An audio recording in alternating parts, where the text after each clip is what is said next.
bonjour à tous, bonjour de Pau. Je vais donc vous parler de l'oralité dans la Kéna. Ce thème s'est imposé à moi parce qu'en effet, l'épisode de la Kéna Trimalchionis est très animé. Les différents personnages en présence, majoritairement des affranchis, parlent beaucoup, se disputent, s'interpellent, s'insultent, racontent des histoires. De fait, l'oralité occupe une grande place dans cette section de l'œuvre et affiche sa singularité, car Pétrone prend soin d'en faire un élément de caractérisation sociale. Il apporte ainsi un grand soin à la reconstitution d'une parlure populaire, tout à la fois incorrecte, verte et gouailleuse, ce qui est cohérent avec le statut de ces anciens esclaves sans instruction. Alors j'emprunte la notion de parlure au champ de la stylistique. C'est un concept qui sert à définir le langage particulier que peut prêter un écrivain à son personnage, et cela dans une double finalité, d'une part l'individualiser et d'autre part le rendre réaliste. La parlure est donc à la fois un marqueur social et psychologique. Il y a eu de nombreux débats concernant la nature de cette langue mise en scène par Pétrone. S'agit-il d'une langue caricaturale créée afin de rendre les personnages ridicules, ou s'agit-il de la reproduction réaliste d'un langage existant? Il me semble qu'elle est tout à la fois, et c'est ce que je vais essayer de démontrer. Pétrone, en effet, imite la langue populaire, dont il est un fin observateur, et il la fixe dans son récit, dans le même temps qu'il en surenchérit certains traits par des effets caricaturaux et outranciers. La langue et l'oralité est de la sorte un vecteur de la caractérisation comique des personnages qui contribue à la tonalité d'ensemble de l'épisode. Mais peut-on réduire l'oralité à cette binarité réalisme-caricature? Ne peut-on pas envisager une troisième voie et donc réfléchir à la possibilité peut-être qu'elle soit pour Pétrone l'occasion d'une réflexion métalittéraire sur ce qui doit être le sujet de la littérature désormais dans la société en mutation de la fin du 1er siècle. Je me propose dans cette présentation de donner un aperçu synthétique de l'oralité dans la Kéna que je vais envisager successivement au travers de sa dimension réaliste et incorrecte d'abord, puis de son caractère proverbial et caricatural ensuite, pour enfin voir en quoi elle est un moyen pour Pétrone de revivifier la conception du texte littéraire et de l'écrit. Donc, un premier point sur l'aspect fautif de cette oralité. La Kéna suscite toujours beaucoup d'intérêt parce qu'elle met en scène des affranchis, qui est un groupe social peu mis à l'honneur dans le reste de la littérature latine. L'écrivain fait correspondre à ces personnages un sociolecte précis. Les prises de parole des affranchis contiennent un grand nombre d'anomalies grammaticales qui les caractérisent en tant qu'hommes du peuple inculte, conformément à une représentation de leur statut social. Dans ce premier temps de mon étude, je vais donc considérer l'oralité dans son versant linguistique et réaliste. Il s'avère que les erreurs syntaxiques et morphologiques sont nombreuses dans leur prise de parole, tout comme d'ailleurs les bizarreries et les innovations au niveau du lexique, ce qui donne à leur langue toutes les caractéristiques de la langue parlée populaire. C'est ainsi que Pétrone, non sans être influencé par les préjugés de sa classe, représente dans la Kéna un milieu populaire sans instruction, employant une langue hors norme. Alors, je vais vous partager mon écran parce que j'ai essayé de synthétiser et bien sûr, ça n'y est plus.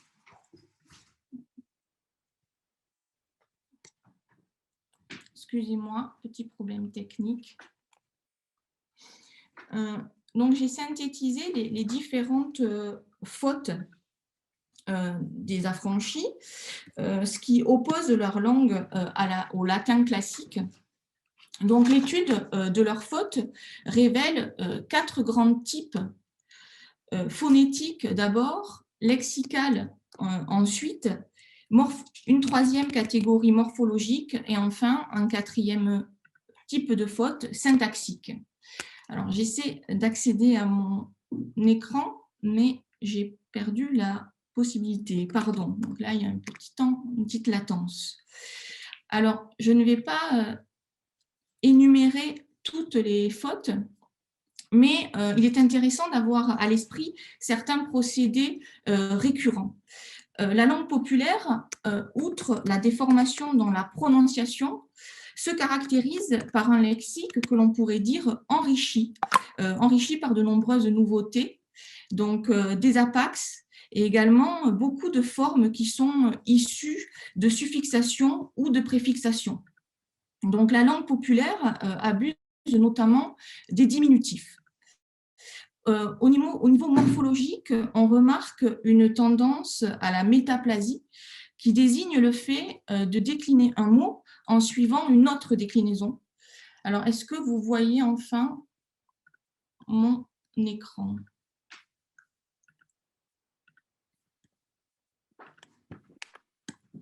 Très bien.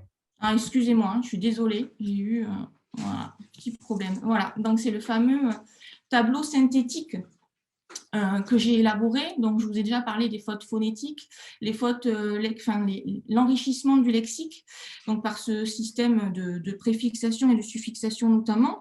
Donc, les fautes morphologiques avec notamment la tendance à la métaplasie. Donc, c'est le fait de décliner un mot en suivant une autre déclinaison, ou encore la tendance à changer le genre des noms. Et enfin, une dernière déviance est celle qui concerne la syntaxe. Notamment, une pratique que l'on retrouve à plusieurs reprises, c'est celle de faire passer des verbes actifs à une forme déponente, sans compter les barbarismes. Donc ça, pardon, c'est concernant toujours la morphologie. Et par rapport à la syntaxe, c'est une tendance à la parataxe, et aussi une distorsion du discours indirect. Donc ça, c'est une approche très générale. J'ai fait le choix de me concentrer sur un personnage qui me semble donc être un échantillon intéressant. Donc j'ai pris une partie de la prise de parole d'Échion le chiffonnier. C'est dans les chapitres 45 et 46, pardon.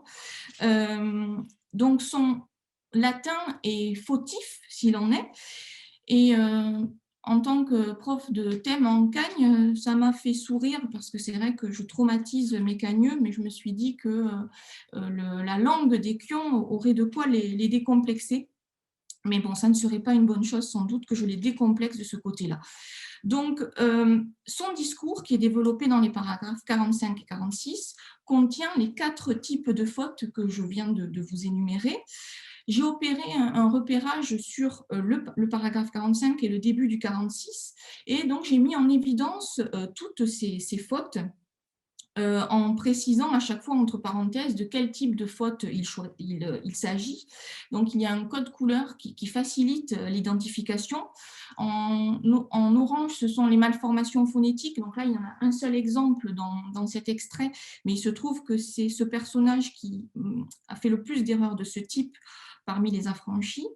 De même, il y a en vert les étrangetés lexicales, en violet les fautes morphologiques, et enfin en rouge les erreurs de syntaxe. Donc, Échion, comme tous ses camarades, les coliberti, commet beaucoup de fautes. Donc, il commet un grand nombre de fautes morphologiques. Il emploie le masculin au lieu du neutre. Il décline aussi des noms grecs comme la première déclinaison féminine. Il fait des erreurs de déclinaison, il fait des erreurs de conjugaison, il fait des fautes de lourdes fautes syntaxiques, comme à la fin où il emploie le discours indirect de manière fautive en l'introduisant par quia. Donc, en cela, sa langue est tout à fait représentative de la langue populaire par opposition à la langue classique. Parallèlement, on remarque aussi, donc ça apparaît en bleu dans le texte, qu'il pratique l'hyperurbanisme, que l'on appelle aussi l'hypercorrection. Donc ça, c'est un terme de sociolinguistique qui désigne un processus de correction mal maîtrisé par lequel le locuteur cherche à imiter un usage de langue châtiée. Donc notamment, on le voit, Équion met au neutre des mots masculins, où il transforme en déponent des verbes actifs, ou encore il utilise régulièrement le subjonctif pour l'indicatif. Donc, par cet exemple d'Équion, on voit que Pétrone réussit à reproduire avec un grand réalisme le sociolecte populaire, et par là même qu'il réussit à faire de l'oralité un marqueur social signifiant. Cette précision explique sans doute l'intérêt documentaire que certains prêtent à la Kéna. Néanmoins, cette oralité n'est pas exempte de caricatures et il faut se garder de considérer ces discours au même titre que des documents archéologiques. N'oublions pas que le Satyricon est une fiction et que Pétrone construit des personnages. J'en viens ainsi à un deuxième point de mon exposé. Je vais donc délaisser le versant linguistique de mon approche pour proposer plutôt d'envisager leur prise de parole, la prise de parole des affranchis, du point de vue de leur contenu sémiologique. Donc, si l'on reprend le même discours d'Équion, le voici, on est frappé de ce point de vue de son recours très fréquent à des expressions et à des locutions proverbiales. Voilà, j'en ai fait le relevé, j'ai surligné donc en jaune.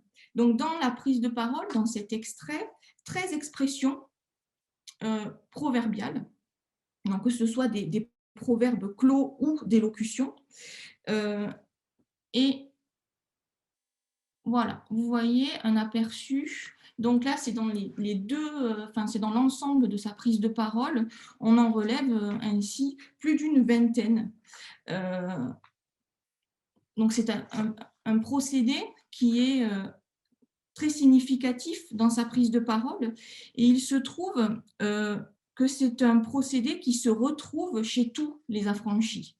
Donc cette tendance à s'exprimer avec des expressions et des locutions proverbiales se retrouve chez tous les membres de la Kéna.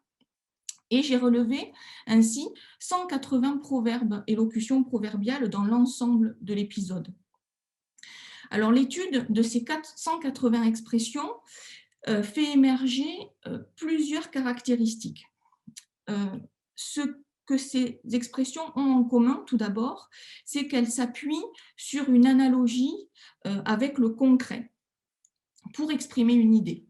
On a seulement dans l'ensemble 18 expressions abstraites. Donc, quand je parle d'expressions abstraites, c'est des expressions qui renvoient à l'univers de la pensée, à un univers conceptuel et qui ne s'appuient pas sur une image concrète. Donc, 162 proverbes, tout le reste, font en revanche intervenir une analogie avec une image concrète. Deuxième remarque, c'est qu'on peut catégoriser les divers domaines référentiels convoqués et dégager 8 grands groupes. Donc, ici, donc les 180 proverbes, donc si on extrait les expressions abstraites, les 162 restantes, donc les domaines référentiels, ce sont le monde animal d'une part, le monde animal, mais aussi le monde végétal, j'aurais dû mettre végétal à côté, le corps, l'univers familier, autrement dit l'univers du quotidien, des références à des objets de l'environnement, l'argent, la nourriture, le divin, et enfin un autre bloc, les relations sociales et le rapport à l'espace et au temps. Donc un tel relevé rend évident le caractère populaire de la langue des affranchis, comme la célèbre étude de Pérochal l'a exposé. En effet, cette utilisation d'expressions proverbiales est un procédé de développement typique des gens du peuple.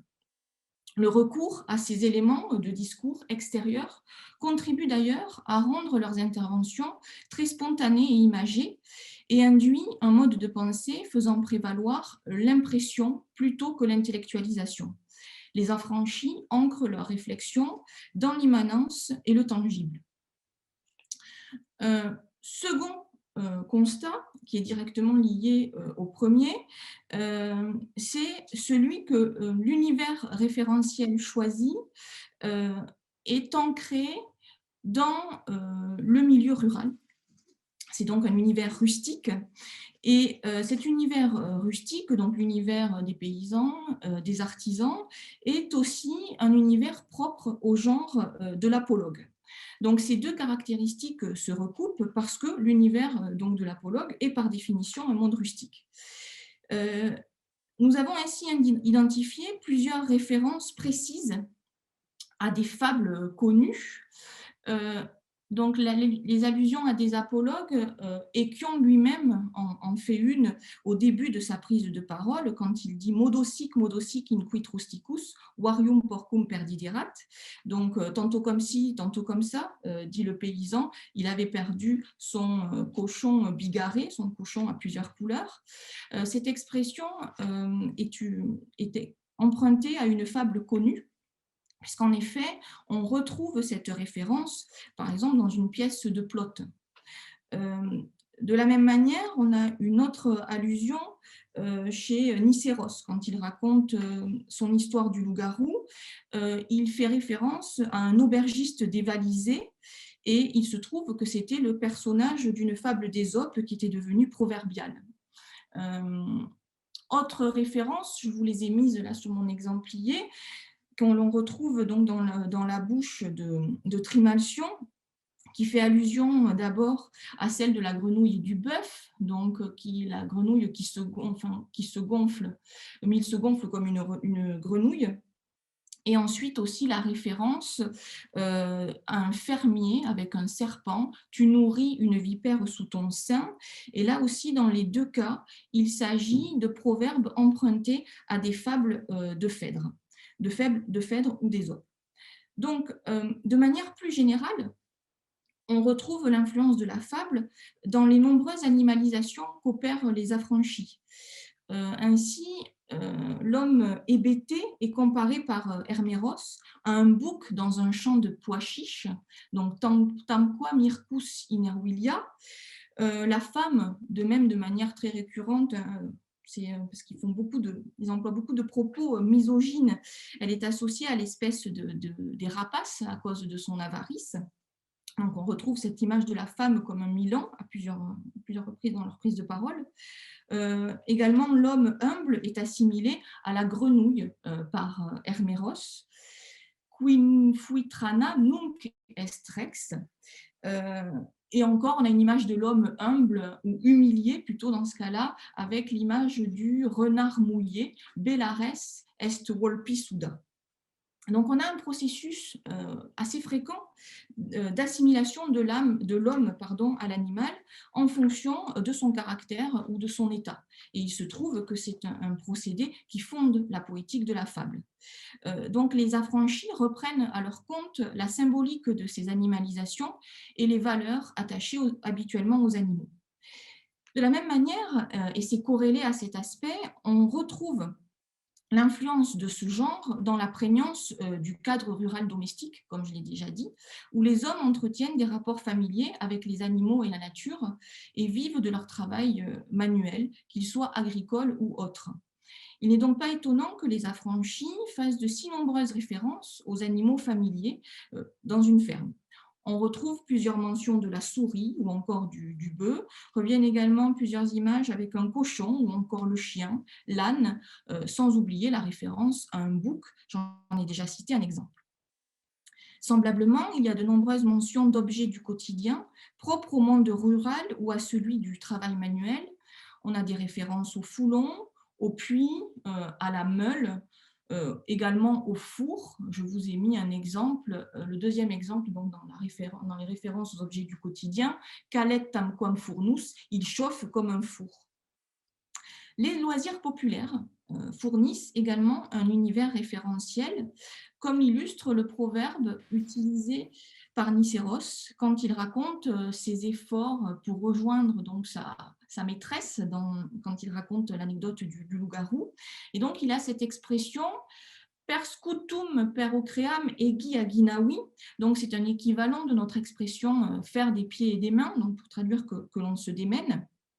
Et cette locution latine, elle fait référence à deux accessoires du gladiateur qui sont la jambière et le bouclier. Or, on sait que la gladiature, c'est un lusus suscitant tout particulièrement l'engouement du peuple. Dans le même esprit, on retrouve le lexique du cirque, comme on le voit dans l'expression qui est employée donc, dans le paragraphe 64.3 par Plocamos, quand il décrit sa décrépitude physique, il dit quadrigae meae decurerunt, donc c'est les quadriges, et donc mon attelage a fini sa course, qui est une image qui renvoie à son grand âge. La trivialité des références se manifeste également dans la prédominance de la matérialité sous trois formes majeures. Le corps, la nourriture et l'argent. Donc, en ce qui concerne le corps, on constate dans ces expressions proverbiales, je ne vous ai pas mis une liste, mais si vous relisez la Kéna sous cet angle, ça vous frappera. Donc, les personnages mentionnent sans embâche la matière fécale ou l'urine, cela revient régulièrement, ou les parties génitales. Les références à la nourriture trahissent également leur mentalité populaire et notamment la récurrence de la mention du pain, qui est un aliment connotant à la fois la simplicité et la pauvreté, l'indigence. On a 6 proverbes en tout qui font référence au pain. Enfin, et c'est lié à cette question de la nourriture, les personnages sont obsédés par la réussite matérielle. L'argent est souvent convoqué dans leur comparaison pour exprimer la valeur d'un individu ou d'un objet. Donc, on a plusieurs mentions de l'as ou du dupondius, qui est l'équivalent de 2 as. Donc, la synthèse de ces différentes remarques met en évidence que les proverbes et locutions utilisés par les affranchis trahissent leur origine humble et leur absence d'instruction. Puisqu'en effet, ils n'arrivent pas à sortir de l'univers référentiel de l'espace de l'environnement dans lequel ils ont évolué. Mais la grande quantité d'expressions proverbiales revêt en même temps un caractère ostentatoire. Leur densité est artificielle et outrancière, trahissant la caricature de la rusticitas, donc du milieu rustique, du milieu campagnard. Pétrone présente leur langue comme un mode d'expression systématique. Donc, je ne l'ai pas étudié là dans mon exposé, mais tous les affranchis ont aussi régulièrement des réflexions pseudo-philosophiques sur le sens de la vie qui passe. Donc, et ils expriment leurs états d'âme avec des expressions comme ça juxtaposées, très figées. Et donc, Pétrone arrive par là à faire une langue systématique, privée, dénuée de réflexion. Et c'est un peu semblable à celle que les humoristes contemporains prêtent, par exemple, aux piliers de comptoir ou aux piliers de bar. Ainsi, Pétrone installe une représentation comique du monde populaire, fermé sur lui-même et incapable de prendre de la distance vis-à-vis de ses origines. Mais on pourrait peut-être interpréter différemment l'oralité. Donc, j'en viens à mon troisième point, parce que dans le cadre de mon exposé sur la dimension fautive et proverbiale de la langue des affranchis, donc j'ai pris Échion comme exemple, j'aurais pu tout aussi bien m'appuyer sur les prises de parole d'un autre affranchi, et notamment sur les prises de parole de Trimalcion, tant elles obéissent au même phénomène. Mais donc, je vais m'intéresser à Trimalcion dans cette troisième partie, mais sous un autre angle qui est propre à sa caractérisation, à savoir la place qu'occupe la culture dans ses propos. Alors, comme c'est Coliberti, Trimalcion n'est pas instruit, lui aussi donc, est un affranchi, un ancien esclave, mais quelque chose le distingue de ses camarades. En effet, ses compagnons vivent leur absence d'instruction comme une infériorité. Ils en font d'ailleurs un complexe. Le personnage d'Échion, je ne l'ai pas mis, ce n'est pas l'extrait que j'ai cité, mais juste après le passage que j'ai étudié, il s'en prend à Agamemnon, qui est donc le maître de rhétorique qui est invité par Trimalcion, et pour lui reprocher de ne pas être du même bord. D'ailleurs, il le fait avec une expression aussi proverbiale. Il lui dit: tu n'es pas de la même farine, tu n'es pas donc du même côté. Il lui dit: tu n'es pas de notre bord, et du coup, tu te moques de comment les pauvres parlent.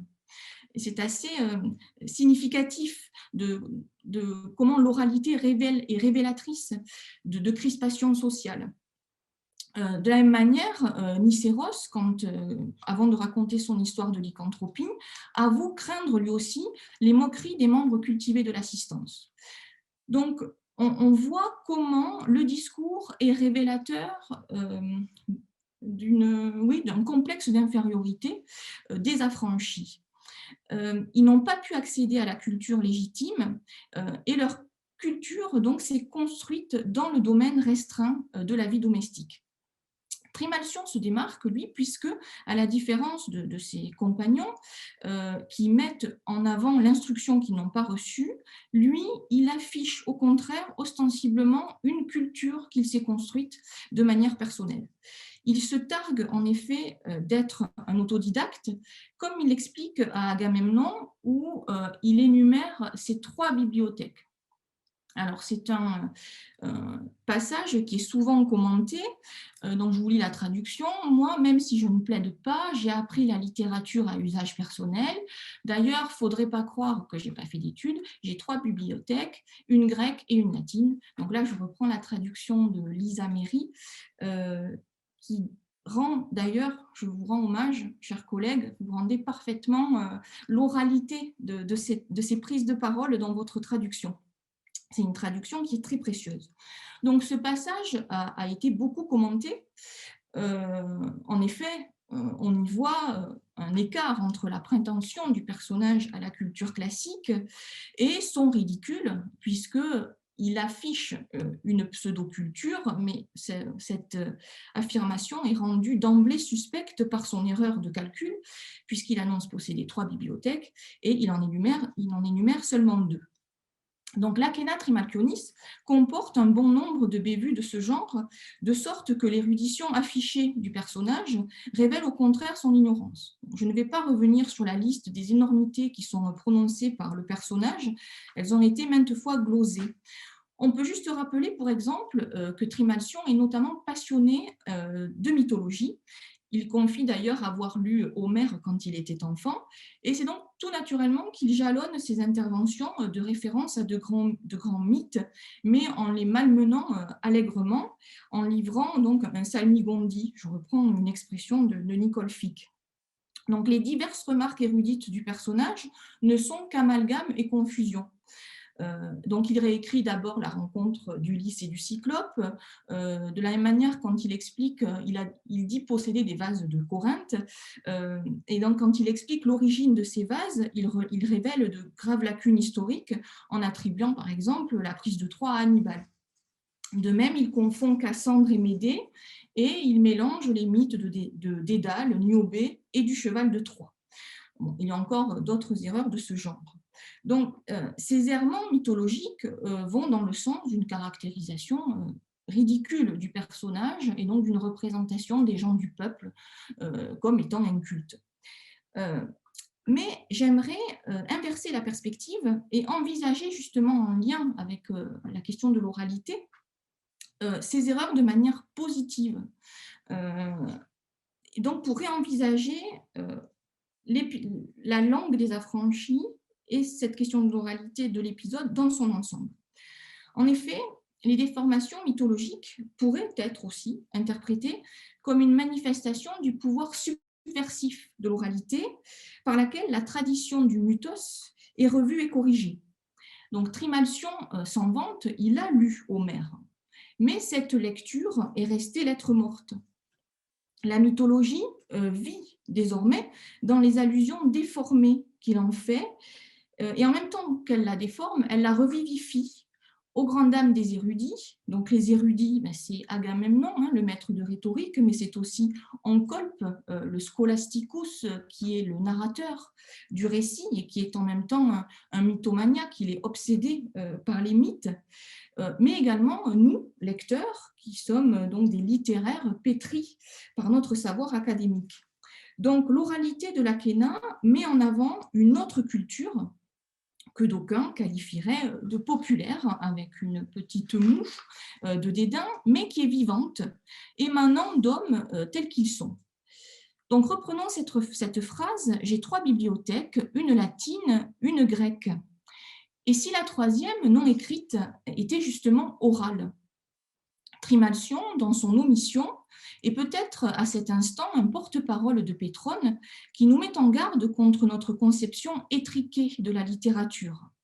Dans cette perspective, il n'est pas anodin que dans le Satyricon, les conteurs aient tant de succès. Nicéros, dans l'Akhéna, par exemple, quand il raconte son histoire du loup-garou, laisse l'assistant se méduser, au point que le narrateur lui-même confie son trouble. Pour dépasser le cadre de l'Akhéna, il est de même significatif que le poète Eumolpe, donc, qui est un personnage très important hein, dans le reste de l'œuvre. Alors c'est un vieux poète qui se voit poursuivi à coups de pierre chaque fois qu'il entame la récitation d'un morceau poétique. Mais au contraire, il est acclamé quand il raconte une histoire amorale d'une veuve qui se console sur la tombe de son mari. Donc le projet, donc on voit par là que les récits dits populaires transmis par l'oral, à l'oral, fédèrent et suscitent des émotions. Donc le projet littéraire de Pétrone semble dès lors tout entier tourné vers cette volonté de déconstruire la littérature classique, de dire son inadaptation à dire l'homme. L'épopée et les mythes, avec leurs héros qui parlent comme des livres, sont désuets. Place au roman et à ses héros ordinaires, voire médiocres, tellement vrais. Pétrone écrit ainsi l'oral dans l'Akhéna et manifeste par ce travail même de fixation du difforme, de l'approximatif, son engagement dans un renouvellement de la littérature qui se doit de parler à l'homme de ce qu'il est dans son imperfection et dans sa perfectibilité. En intégrant l'oral dans son écriture, Pétrone brouille les frontières et les hiérarchies traditionnelles entre la culture académique et la culture populaire, entre l'écrit et l'oral. La conception du récit s'en trouve de fait repensée et ouvre la voie au genre romanesque. Donc, je ne vais pas synthétiser les différentes remarques que j'ai faites parce que mes 30 minutes sont écoulées, mais j'aimerais terminer sur ces mots de Martial que Pétrone aurait très bien pu dire lui-même. C'est Martial dans une épigramme qui dit « Ce qu'il faut plutôt lire, c'est ce dont la vie pourrait dire « Tout cela m'appartient, chez moi, point de centaure ni de harpie ou de gorgone, le goût qu'ont mes écrits, c'est la saveur de l'homme. » Et il me semble que l'oralité dans l'Akhéna est justement ce qui a la saveur de l'homme. Je vous remercie.